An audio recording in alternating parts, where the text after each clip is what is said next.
This next exercise is going to be for squats. With squats, there's a few ways that you can do it. Initially, I'd like to do those assisted.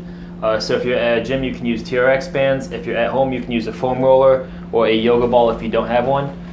If you don't have any of that stuff, you can also use a door, which we'll go over later. So what we're going to do is we're going to do assisted squats using a wall. With that, we're going to do the ball so that's nice and comfortable in the low back. Again, you can use a foam roller if you want. This allows us to lean backwards so that way we stay on our heels. From here, when we squat, typically you want the feet about shoulder width apart. You can also go a little wider if that's more comfortable for you. And then from here, we're going to drop straight down. As you're coming down, we're going to try keeping those knees out. And now as you come up, we're going to do what's called corkscrewing the feet.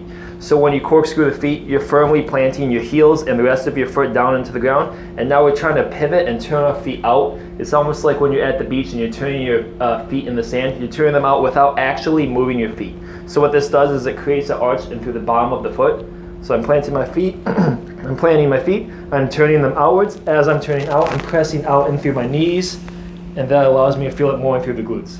So again, we go straight down, firmly plant my feet. I'm going to turn the feet outwards. You can see my knees starting to turn outwards as well, and that's going to allow me to use my glutes as I come back up.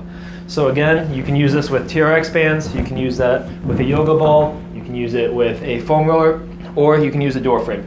This is one that I suggest where you open up the door so that way you're facing the door, you grab onto both handles. Again, feet wherever is comfortable, typically a little wider than shoulder width. If you want to flare the toes outwards, you can, just not too much. And then from here, we're going to stay back on the heels so that way you're going backwards. And now as you come up, we're going to plant our feet, pivot outwards, and turn the knees out. And that's how you do squats.